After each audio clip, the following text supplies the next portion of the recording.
Hello વિદ્યાર્થી મિત્રો, આપ સૌનું સ્વાગત છે આપણી YouTube ચેનલ પર।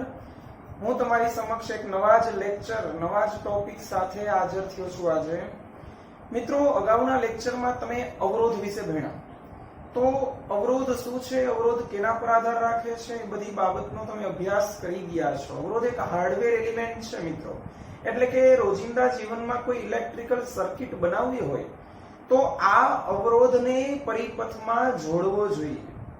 અને અવરોધ જે છે એનું જોડાણ કેટલા પ્રકારે શક્ય બનશે એ મિત્રો આજના લેક્ચરમાં તમે જોશો। હવે મિત્રો, અવરોધની પહેલી વ્યાખ્યા તમને ઓહમના નિયમમાં જે અચળાંક હતો એની અંદર તમને આવી ગયેલી છે, એટલે કે V અને I એકબીજાના સમપ્રમાણમાં હોય, સમપ્રમાણતાના અચળાંક કાઢીને તમે અહીંયા અવરોધ R મૂકતા હતા, ત્યાં તમે એને અચળાંક તરીકે પસંદ કરેલો હતો। ત્યારબાદ તમે એવું પણ ભણી ગયા કે અવરોધ છે એ પરિમાણ પર આધાર રાખે, અવરોધ પરિમાણ ઉપર આધાર રાખે છે। કઈ રીતે મિત્રો? તો કે લંબાઈના સમપ્રમાણમાં, એટલે કે લંબાઈ વધારવાથી અવરોધનું મૂલ્ય વધે। ત્યારબાદ આડછેદના ક્ષેત્રફળ એના વ્યસ્ત પ્રમાણમાં, એટલે કે R ચલે છે 1/a, તો આ પરિમાણ ઉપર આધાર રાખે। ત્યારબાદ તાપમાન ઉપર પણ આધાર રાખે, જે તાપમાન ગુણાંકના સંદર્ભમાં આપણે જોયું, જુદા જુદા દ્રવ્યના તાપમાન ગુણાંક ગણ્યા હતા। ત્યારબાદ એના આંતરિક ગુણધર્મ, જે તાપમાન પછી ત્યારબાદ એનો જે આંતરિક ગુણધર્મ, જેને અવરોધકતા કીધું, આ અવરોધકતા વિશે પણ તમે ભણી ગયા છો। તો મિત્રો, શરૂઆત કરીએ આપણે અવરોધને પરિપથમાં કેટલા પ્રકારે જોડી શકાય, એટલે કે અવરોધના જોડાણ। તો અવરોધના જોડાણ સમજવા માટે તમે ત્રણ પ્રકારે આપણે જોડાણની વાત કરશું। મુખ્ય બે જ પ્રકાર છે, એક શ્રેણી જોડાણ અને બીજું છે સમાંતર જોડાણ। શ્રેણી જોડાણ અને સમાંતર જોડાણ, અને ત્રીજો પ્રકાર છે એ મિશ્ર જોડાણ પણ કહી શકાય, એટલે કે એવા જોડાણ કે જેમાં શ્રેણી અને સમાંતર બંને મિક્સ પ્રકારનું। તો આપણે મુખ્ય બે જ પ્રકાર ભણીશું, શ્રેણી જોડાણ અને સમાંતર જોડાણ।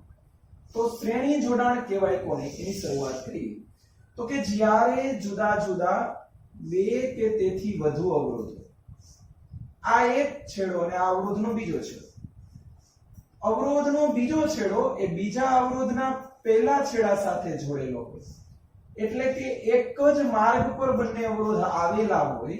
નામ આપી દઈએ આપણે R1 અને R2। ધારો કે અહીંયા બેટરીનું જોડાણ છે, આ V છે। હવે માર્ગ એક જ છે, મુખ્ય માર્ગ એક જ છે, આથી તેમાંથી પસાર થતો પ્રવાહ પણ સમાન હશે।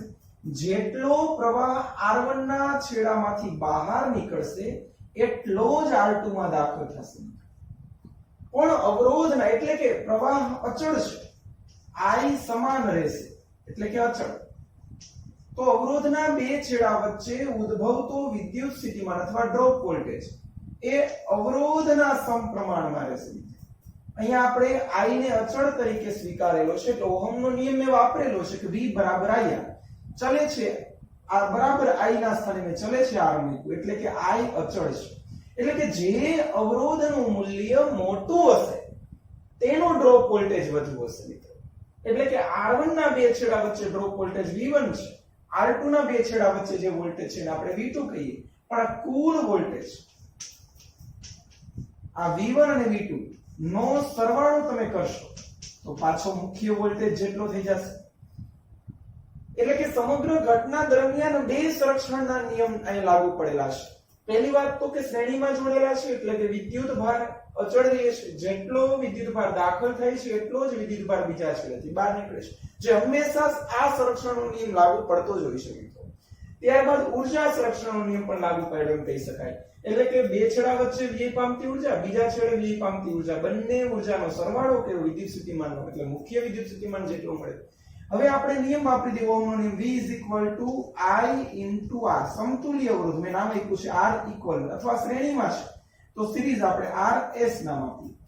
V1 = પસાર થતો પ્રવાહ અને અવરોધ બેનો ગુણાકાર, I R1 + I R2 I common કાઢીને કેન્સલ કરી નાખીએ એટલે R1 R2. તો આ શ્રેણી અવરોધ શોધવાનું સામાન્ય સૂત્ર જે તમારે યાદ રાખવાનું છે. એટલે કે શ્રેણીમાં અવરોધનો સરવાળો થાય, જેટલા અવરોધ હોય એનો સાદો સરવાળો તમે કરતા જાઓ મિત્રો. That's all. બહુ જ સહેલું.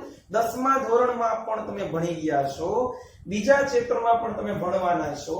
આ સૂત્ર તમને દાખલા સોલ્વ કરવા માટે કામ લાગશે. ત્યારબાદ જો આવા n અવરોધ હોય તો વ્યાપક સૂત્ર આપણે લખીએ R1 R2 Rn. મિત્રો આમાં સમજવા જેવો મુદ્દો એ છે કે શ્રેણી જોડાણમાં જે સમતુલ્ય અવરોધ મળે છે એ પરિપથમાં રહેલા મોટામાં મોટા અવરોધ કરતા પણ મૂલ્ય મોટું મળે છે. એટલે કે જો તમને જુદા જુદા અવરોધ આપેલા હોય અને તમને એમ કહે કે પરિણામી અવરોધ મોટો જોઈએ છે મારે, તો બધા અવરોધને શ્રેણીમાં જોડવું જોઈએ. આ એક અગત્યનો ગુણધર્મ છે મિત્રો. હવે જો બધાના અવરોધના મૂલ્ય સમાન હોય એટલે કે R1 બરાબર R2 up to dash dash dash બરાબર Rn is equal to R1, તો શ્રેણી અવરોધ શોધવાનું સૂત્ર સીધું NR લઈ શકાય. તો મિત્રો આ યાદ રાખજો. ધારો કે તમને એમ કહે કે 2 ઓહમના 3 અવરોધને શ્રેણીમાં જોડેલા છે. 2 ઓહમ એટલે કે આ 2 ઓહમના સમાન મૂલ્ય ધરાવતા એવા 3 અવરોધને શ્રેણીમાં જોડેલા છે. n બરાબર 3. તો પરિણામી શ્રેણી અવરોધનું સમતુલ્ય અવરોધ થાય 3 ગુણ્યા 2 is equal to 6 ઓહમ. તો આ શ્રેણી જોડાણની વાત હતી. તો શ્રેણી જોડાણમાં મિત્રો આટલું છે, આ યાદ રાખી લેજો. પહેલો પોઈન્ટ યાદ રાખો, શ્રેણીમાં પ્રવાહ સમાન હોય એટલે કે આ અચળ છે એટલે v ચલે છે આ. એટલે કે જે અવરોધ મોટો એના બે છેડા વચ્ચે ઉદ્ભવતો વિદ્યુત સ્થિતિમાનનો તફાવત પણ મોટો. શ્રેણીનું સૂત્ર સામાન્ય રીતે યાદ રાખી લો, RS is equal to સાદો સરવાળો. હવે સમાંતર જોડાણની વાત કરીએ તો આ જ રીતે એક અવરોધ R1 એના બે છેડા અને બીજો અવરોધ છે R2 એના બે છેડા. પહેલા અવરોધનો પહેલો છેડો અને બીજા અવરોધનો પહેલો છેડો, બે છેડાને જો કમ્બાઈન કરવામાં આવે, જોડી દેવામાં આવે મિત્રો, અને જે પરિપથ બને એને આપણે સમાંતર જોડાણ કહેશું. હવે આની વચ્ચે આપણે બેટરી જોડી દઈએ. તો મિત્રો જોઈ શકો તમે કે R1 ના બે છેડા જે બેટરી સાથે કનેક્ટેડ છે એ જ બે છેડા R2 ના પણ એ જ બેટરી સાથે કનેક્ટ છે. એટલે કે સમાંતર જોડાણમાં V નું મૂલ્ય અચળ રહેશે. એટલે કે R1 ના બે છેડા વચ્ચેનો વોલ્ટેજ તથા R2 ના બે છેડા વચ્ચેનો વોલ્ટેજ સમાન રહેશે, V અચળ રહેશે. ફરી પાછો ઓહમનો નિયમ લગાવીએ એટલે કે આ જે બેટરી છે એમાંથી કુલ પ્રવાહ જો I હોય તો આમાંથી પસાર થતો પ્રવાહ અને આમાંથી પસાર થતો પ્રવાહ જુદો જુદો હશે. તો પ્રવાહનું મૂલ્ય સમાંતરમાં કઈ બાબત પર આધાર રાખે છે? તો ફરીથી ઓહમનો નિયમ મિત્રો, I is equal to V by R મુજબ I ચલે છે 1/R. એટલે કે આ બે માંથી જે અવરોધનું મૂલ્ય મોટું હશે તેમાંથી પસાર થતો પ્રવાહ નાનો હશે. તો આ યાદ રાખજો મિત્રો. ધારો કે R1 મોટો છે તો I1 નાનો હશે, R2 મોટો છે તો I2 નાનો હશે. કારણ તો કે ઓહમના નિયમ મુજબ V અચળ છે, અચળ પદને કાઢીને ચલે છે મૂક્યું. એટલે કે અવરોધ અને પ્રવાહ એકબીજાના વ્યસ્ત પ્રમાણમાં હોય. હવે મિત્રો અહીંયા જે છે આ બિંદુ પાસે તમે પ્રવાહ વિભાજનનો નિયમ લગાવી શકો. એટલે કે કુલ પ્રવાહ I હતો, આ I માંથી I1 અને I2 બે વિભાજન થયા. તે બંને પ્રવાહ છે મૂળ પ્રવાહ જેટલો હોય. I ના સ્થાને આપણે સૂત્ર મૂકીએ V/R parallel, V/R1 V/R2. V common કાઢીને કેન્સલ કરી નાખીએ, 1/RP is equal to 1/R1 plus 1/R2. તો યાદ રાખવાનું મિત્રો, સમાંતર જોડાણમાં સમતુલ્ય અવરોધ શોધવા માટે વ્યસ્ત સરવાળો એટલે કે આ જોડાણમાં મળતા સમતુલ્ય અવરોધનું મૂલ્ય મિત્રો, મળતા સમતુલ્ય અવરોધ એટલે કે RP નું મૂલ્ય તે પરિપથના નાનામાં નાના અવરોધ કરતા પણ નાનું મૂલ્ય હશે મિત્રો. જો મૂલ્ય નાનું જોતું હોય તો સમાંતરમાં જોડો, જો મૂલ્ય મોટું જોતું હોય તો શ્રેણીમાં જોડો. બહુ જ સહેલું લોજિક છે મિત્રો, જે તમને આવડે જ છે. આના કરતા અઘરું તો તમે ભણી ગયા છો મિત્રો. ઓકે, તો આ યાદ રાખજો. ત્યારબાદ જો આમાં n અવરોધ હોય, જો n અવરોધ અને દરેકનું મૂલ્ય સમાન હોય, r જેટલું મૂલ્ય હોય, તો પરિણામી સમતુલ્ય અવરોધ એ r/n જેટલું બને.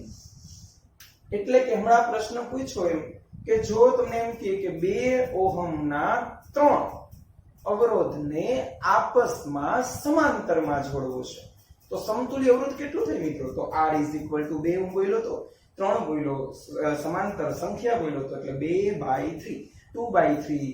આ 2 કરતા ખૂબ જ નાનું છે. તો આ રીતે તમે શ્રેણી અને સમાંતર જોડાણ પૂરું કર્યું. તો આ નોટ ડાઉન કરી લેજો મિત્રો, યાદ રાખવાનું છે. ત્યારબાદ ઘણી વખત MCQ માં એવું પણ પૂછે છે કે શ્રેણી અવરોધ અને સમાંતર જોડાણ ના મળતા સમતુલ્ય અવરોધનો ગુણોત્તર ખાલી જગ્યા થાય, તો RS/RP, RS/RP. RS = NR, RP = R/N, RR cancel, therefore n².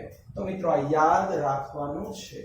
Okay, તો આટલું નોટ ડાઉન કરી લ્યો. ત્યારબાદ આગળ વધીએ ફરીથી નવા ટોપિકમાં.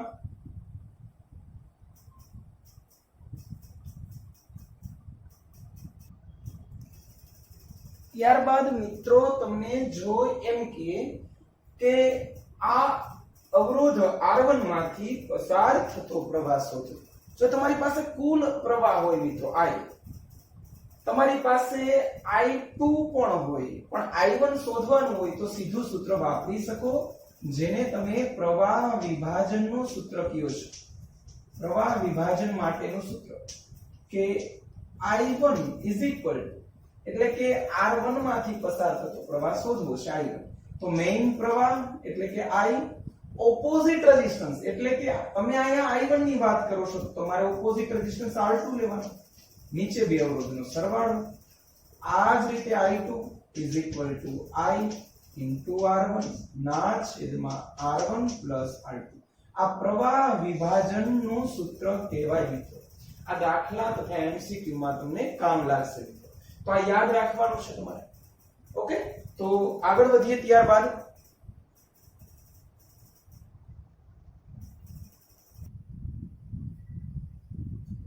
ત્યારબાદનો ટોપિક મિત્રો, હવે તમને એવું પ્રશ્ન પૂછે મિત્રો ગ્રાફમાં કે તમને એક ગ્રાફ આપેલો છે, તમને આ રીતનો ગ્રાફ આપેલો છે. જુદા જુદા 3 પ્રયોગ દરમિયાન મળેલા રિઝલ્ટને દર્શાવેલા છે. આ 1 છે, આ 2 છે અને આ 3 છે. ગ્રાફ તમને V વિરુદ્ધ I નો આપેલો છે. V વિરુદ્ધ I નો આલેખ આપેલો છે અને પ્રશ્ન તમને એવો પૂછેલો છે કે આ 3 ગ્રાફ જે આપેલા છે એમાંથી કયા ગ્રાફનો અવરોધ મોટો હશે? તો મિત્રો અવરોધ R જે છે એનું સૂત્ર પહેલા લખીએ V/I. એનો અર્થ એવો થયો કે આ V વિરુદ્ધ I ના આલેખનો ઢાળ તમને અવરોધ આપશે. મિત્રો યાદ રાખજો, V વિરુદ્ધ I ના આલેખનો ઢાળ. તો આ 3 માંથી જેનો ઢાળ મોટો એનો અવરોધ મોટો. તો ત્રીજો એટલે કે R3 > R2 > R1. That's all. પણ મિત્રો પ્રશ્ન તમને બદલાવી નાખે. I વિરુદ્ધ V નો આલેખ હોય અને આ જ રીતનો ગ્રાફ હોય કે 1 2 અને 3. તો મિત્રો યાદ રાખજો કે આ I વિરુદ્ધ V નો આલેખનો ઢાળ એટલે I/V એટલે કે 1/R, જેને તમે કંડક્ટન્સ કહો છો, વાહકત્વ. તો વાહકત્વ ત્રીજાનું મોટું ગણાશે એટલે એનો અવરોધ નાનો હશે, એટલે કે આ ઊંધું R3 < R2 R1. આ યાદ રાખજો મિત્રો. ત્યારબાદ એક ગ્રાફનો બીજો પ્રશ્ન પણ આવી રીતે પૂછાય કે ધારો કે થીટા આપ્યો હોય તમને, V વિરુદ્ધ I નો જ આલેખ છે મિત્રો. આ જે છે એને આપણે 1 નંબર આપીએ, θ1 છે, અને આ છે એને θ2 કઈ 2 નંબરનો ગ્રાફ. તો તમે જાણો છો મિત્રો કે V વિરુદ્ધ I ના આલેખનો ઢાળ એટલે જ અવરોધ. V વિરુદ્ધ I ના આલેખનો ઢાળ એટલે અવરોધ. તો ઢાળ V/I = R છે અને ઢાળ શોધવાનું 11મા ધોરણમાં સૂત્ર આવતું tan θ. એટલે કે જેનો θ મોટો એનો ઢાળ મોટો, સ્વાભાવિક છે. તો તો એક θ1 ને θ2 બેના મૂલ્ય આપ્યો હોય તો જોઈને તમે કહી શકો θ2 મોટો છે એટલે R2 > R1. તો આ રીતના અવરોધના ઢાળવાળા અથવા ગ્રાફવાળા તમને MCQ પૂછે એના માટે તમને આ હેલ્પફુલ બનશે મિત્રો. તો આ યાદ રાખીને જો. ઓકે, ત્યારબાદ આપણે એક નવા MCQ વાળા ટોપિકમાં આગળ જઈએ. હવે મિત્રો તમને એવો પ્રશ્ન પૂછે કે પાવરની વાત કરીએ મિત્રો કે પાવરનું શ્રેણી અને સમાંતરનું સૂત્ર બનાવીએ આપણે. તો અત્યારે અવરોધના શ્રેણી સમાંતર ભણી ગયા મિત્રો. હવે પાવરની વાત કરવી છે તો આવા MCQ માં પૂછાઈ શકે એના માટે તમે સૂત્ર યાદ રાખી લો મિત્રો કે શ્રેણીમાં જે પાવરનું સૂત્ર છે એ અવરોધના સમાંતર જેવું સૂત્ર છે. એટલે કે ઉપર ગુણાકાર નીચે સરવાળો. 2 હોય ત્યારે જ, 3 હોય તો 1/p1 જે આપણું સાદું સમીકરણ હતું વ્યસ્ત સરવાળો એ લેવો, અને સમાંતરમાં પાવર હોય તો સીધો સરવાળો. મિત્રો કોઈ પ્રશ્ન પૂછે તમને કે તમારા ઘરમાં જે ઇલેક્ટ્રિકલ ઘટકો બધાય છે, પંખા, ફ્રીજ, ટીવી, એસી, આ બધા વસ્તુ એટલે કે બધા ઘટકો કેવા જોડાણમાં જોડેલા છે? તો મિત્રો યાદ રાખજો સમાંતર જોડાણમાં જોડેલા છે. એટલે કે જો ફ્રીજ ચાલુ હોય તો એનો પાવર, ટીવી ચાલુ હોય એનો પાવર, ફેન ચાલુ હોય એનો પાવર, ટ્યુબલાઇટ ચાલુ હોય એનો પાવર, આ બધા પાવરનો સમ થઈને રિઝલ્ટન્ટ પાવર મળશે. એટલે કે સમાંતરમાં સીધો સરવાળો મળશે. જો શ્રેણીમાં જોડેલા હોત તો મિત્રો શું થાત? એક ફાયદો થાત, હા, કે પરિણામી પાવર નોંધપાત્ર ઘટાડો મળે, ઘટાડો થાત. પરિણામી પાવરમાં જે બધા યુઝ કરે એનામાં મૂલ્ય કરતા ઘટાડો મળે, કારણ કે શ્રેણીમાં સૂત્ર આ છે. પણ મિત્રો એક ખૂબ જ અઘરો કેસ બની જાય, કારણ કે જો બધા ઘટકો આમ શ્રેણીમાં જોડેલા હોત ને મિત્રો તો કદાચ ઇન કેસ ટ્યુબલાઇટ જાત એટલે કે ત્યાંથી સર્કિટ બ્રેક થાય તો આગળ પ્રવાહ પહોંચે જ નહીં. તો આ એક બહુ મોટો ગેરલાભ છે મિત્રો. એટલે જે છે એ બધું બરોબર જ છે. તો આ મિત્રો યાદ રાખવા જેવો મુદ્દો છે કે ઘરમાં બધા જ જોડાણ સમાંતરમાં, એટલે કદાચ ઇન કેસ ટ્યુબલાઇટ ખરાબ થઈ જાય એટલે કે સર્કિટમાંથી બ્રેક થઈ જાય, અહીંયાથી પ્રવાહ બંધ થઈ જાય તો કઈ વાંધો નહીં, બીજો રસ્તો છે, ત્યાંથી પ્રવાહ ચાલુ થઈ. કારણ કે સમાંતરમાં વોલ્ટેજ સરખો, એટલે કે બધાને ઘરમાં 230 વોલ્ટ મળે છે મિત્રો. રેડી? તો યાદ રાખજો. હવે પણ બીજી વસ્તુ કે PS * P of P લેવામાં આવે, એટલે કે શ્રેણી જોડાણનો સમતુલ્ય પાવર અને સમાંતર જોડાણનો સમતુલ્ય પાવર. તો રિઝલ્ટન્ટ પાવર એટલે P1 * P2, કારણ કે આ બે કેન્સલ થઈ જશે. તો આ ઇમ્પોર્ટન્ટ સૂત્ર છે, યાદ રાખવાનું છે તમારા. બધું MCQ માટે છે મિત્રો. ઓકે, તો આટલું નોટ ડાઉન કરી લેજો.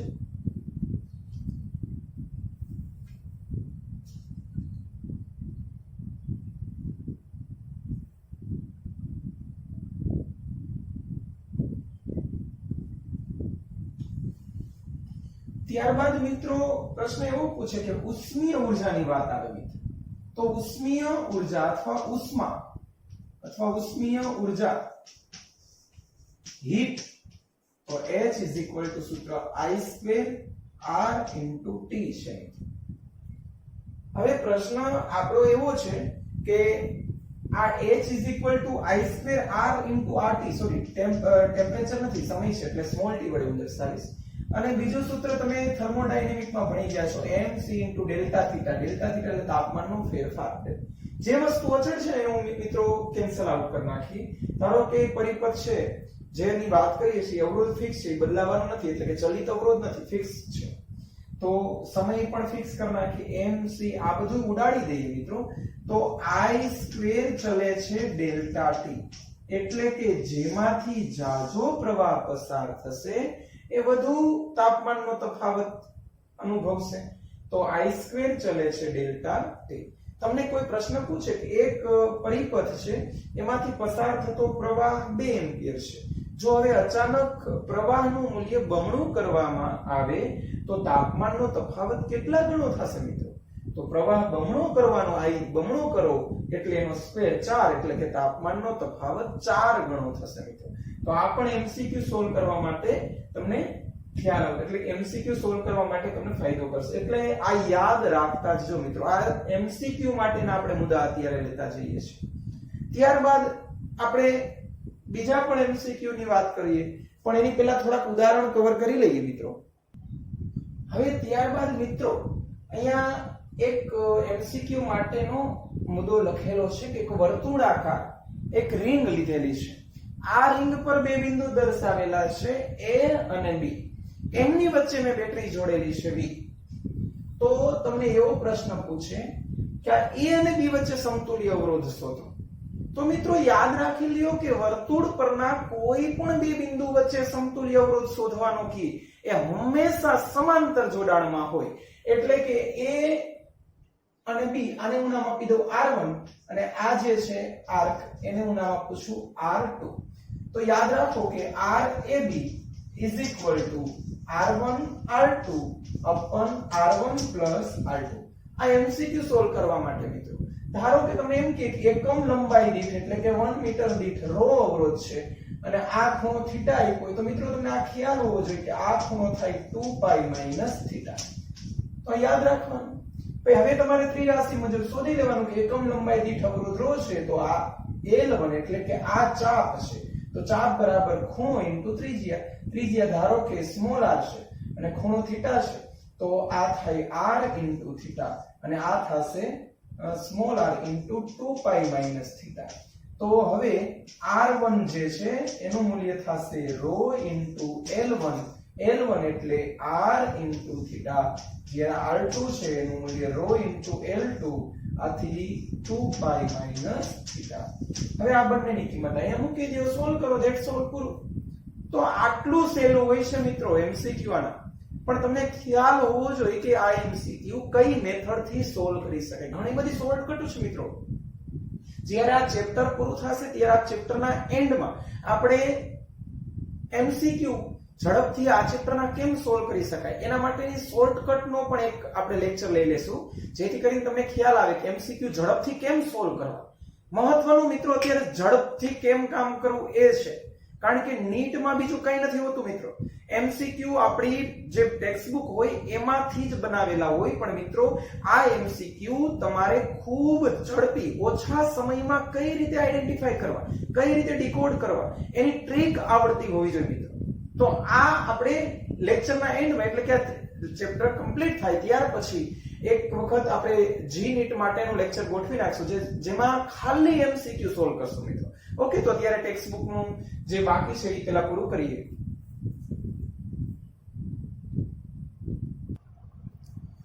ત્યારબાદ મિત્રો હવે એક્ઝામ્પલ કરીએ. Example number 3. પહેલું ઉદાહરણ આપણે અગાઉના લેક્ચરમાં લેક્ચર નંબર 4 માં ગણાવેલું છે. આજ લેક્ચર નંબર 5 છે મિત્રો. હજી જો અગાઉનો લેક્ચર તમે ક્લિયર ન કર્યો હોય તો મારી તમને એક રિક્વેસ્ટ છે મિત્રો કે અગાઉના લેક્ચર પહેલા વ્યવસ્થિત ક્લિયર કરી નાખો, ત્યારબાદ આગળ વધો. ભાઈ પગથિયા સ્ટેપ બાય સ્ટેપ તમે ચડો મિત્રો. તમે જો એકાદું પગથિયું ભૂલી જશો ને તો પડશો તો પછી વધુ લાગી જશે. એટલે કહું છું મિત્રો. ઓકે નહીં લાગે મિત્રો, કઈ નહીં લાગે, ચિંતા ન કરો, તમે બધા મોટા થઈ ગયા છો મિત્રો. ઓકે, તો આપણે સ્ટાર્ટ કરીએ. એક્ઝામ્પલ નંબર 3 મિત્રો. એક ઇલેક્ટ્રિક ટોસ્ટરમાં ગરમ કરવા માટે નિક્રોમ તારનો ઉપયોગ થાય છે. નિક્રોમ મિત્રો ફરીથી યાદ કરાવી દઉં, ચોથા લેક્ચરમાં આપણે ભણી ગયા હતા. નિક્રોમ એટલે કઈ મિશ્ર ધાતુ છે, કઈ ધાતુનું મિશ્રણ છે? નિકલ પ્લસ ક્રોમિયમ પ્લસ લોખંડ. આ યાદ રાખજો મિત્રો. નિક્રોમ, ની એટલે નિકલ, ક્રોમ એટલે ક્રોમિયમ અને આયરન સસ્તું લોખંડ. તો જ્યારે તેમાંથી અવગણીય પ્રવાહ પસાર કરવામાં આવે છે ત્યારે ઓરડાના તાપમાને એટલે સંદર્ભ તાપમાને એટલે અહીં સંદર્ભ તાપમાન T0 27 સેલ્સિયસ તેનો અવરોધ આપેલો છે એટલે સંદર્ભ તાપમાન અવરોધ એટલે R0 is equal to 75.3 ohm જેટલો મળે છે. જ્યારે ટોસ્ટરને 230 volt V is equal to 230 volt ના ઉદ્ગમ સાથે જોડવામાં આવે ત્યારે અમુક સેકન્ડ બાદ પ્રવાહનું મૂલ્ય આટલું થઈ જાય છે. I is equal to 2.68 ampere. તો આપણે આ અવરોધ જો શોધી લઈએ. I is equal to V upon I 230 upon 2.68 જે આન્સર આવે તે આ. તો જેટલું સ્થાયી બને છે તો એટલે કે સ્થાયી થઈ ગયું એટલે કે અંતિમ અવરોધ મળી ગયો તમને R of T તાપમાને. તો સ્થાયી તાપમાન કેટલું હશે? તાપમાન ગુણાંક આલ્ફા આપેલો છે મિત્રો 1.7 ગુણ્યા 10⁻⁴ પર સેન્ટીગ્રેડ. આનો અર્થ એવું થયો કે તમારે કેલ્વિનમાં ફેરવવાની જરૂર બિલકુલ નથી. બહુ જ સહેલું છે મિત્રો, બહુ જ સહેલું. ટી શોધવાનો છે મિત્રો, જે શોધવાનું એને આપણે લખતા જઈએ. હવે RT તમારી પાસે પૂછે, R આપ્યું હોય, આલ્ફા આપ્યું હોય, સીધું જ સૂત્ર તાપમાન સાથેનો ફેરફાર, એટલે તાપમાન સાથે જે અવરોધ બદલાય છે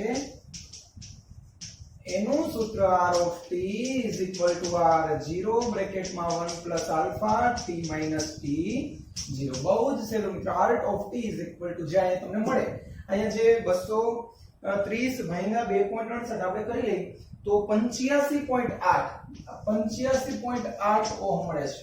તો અહીંયા મૂક્યું આપણે 85.8 R0 એટલે 75.3 બ્રેકેટમાં 1 + આલ્ફા, આલ્ફા એટલે 0.000 17 ટ્રિપલ સન્ડે આઈસ્ક્રીમ ઠંડા ઠંડા કુલકુલ 10⁻⁴ છે ને મિત્રો, એટલે આપણે ચેક કરી લઈએ કે 1 2 3 ને 4. Okay ready.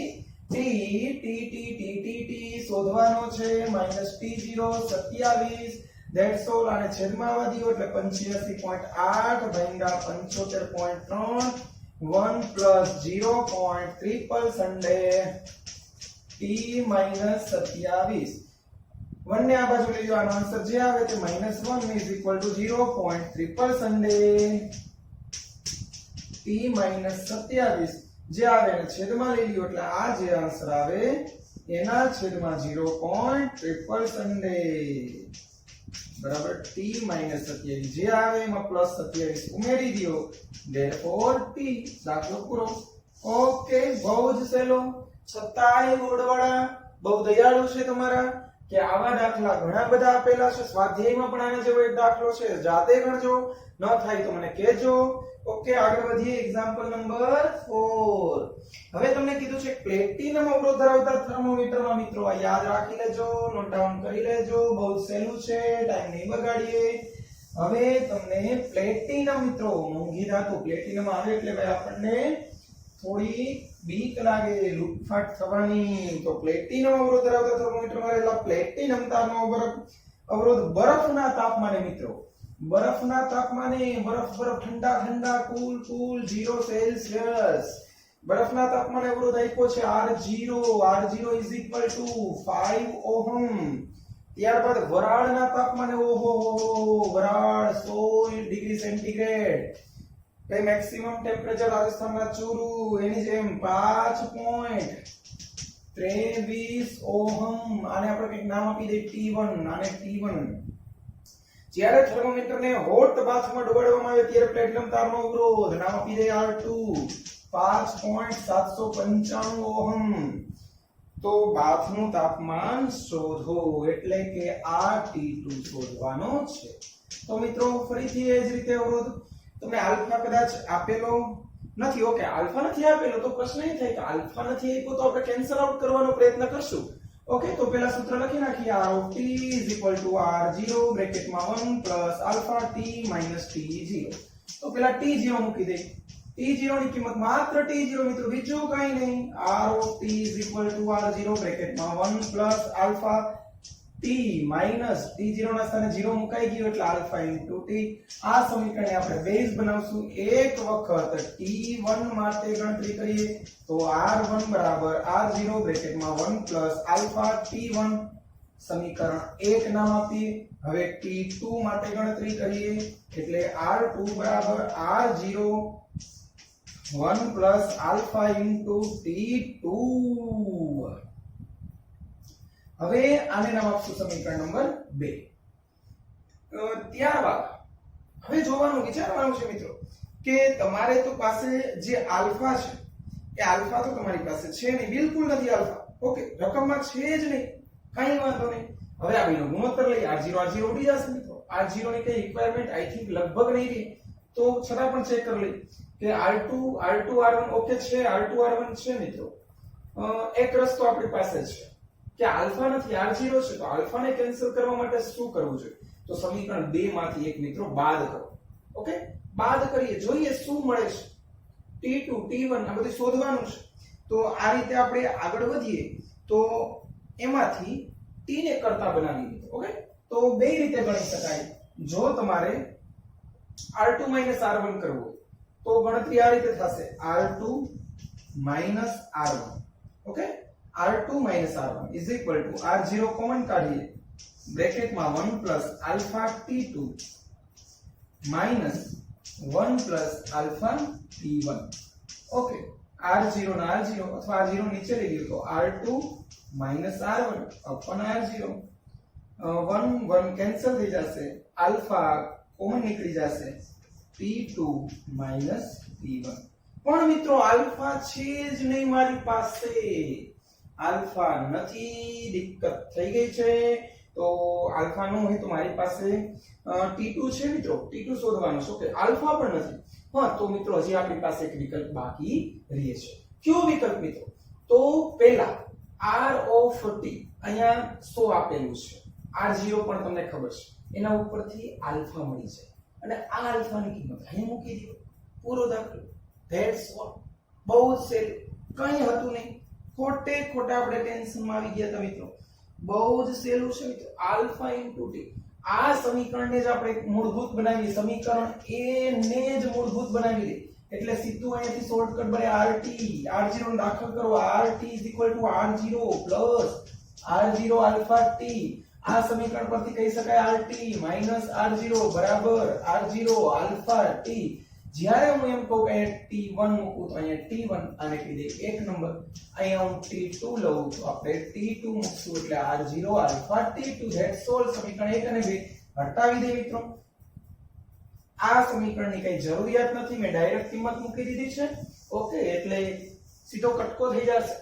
હવે ગુણોત્તર લઈ લો, સમીકરણ 2 ભાગ્યા 1 એટલે કે r2 r0 ના છેદમાં r1 r0 r0 alpha t2 upon r0 alpha t1. r0 alpha cancel, r2 મૂકી દે કિંમત 5.795 માઈનસ 5 5.23 માઈનસ 5. t2 શોધવાનું છે, t1 તમને આપેલું છે 100, t2 ને એટલે 0.795 એને ગુણ્યા 100 એને ભાગ્યા 0.23.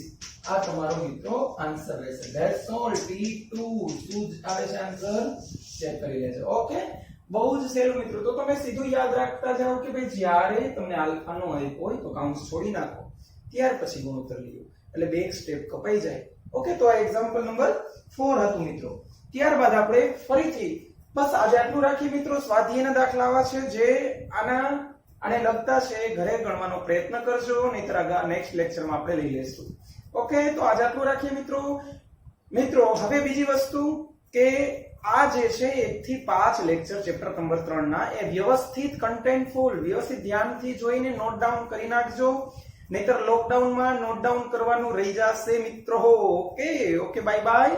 હવે ગવર્નમેન્ટ જ્યારે સ્કૂલ ચાલુ કરવાનું કે ક્લાસીસ ચાલુ કરવાનું કે ત્યારે મિત્રો આપણે ફરીથી મળશું. ઘણા ટાઈમ પછી આપણે આમ મળ્યા નથી, પણ આમ આપણે એકબીજા સાથે જોડાયેલા જ છીએ મિત્રો.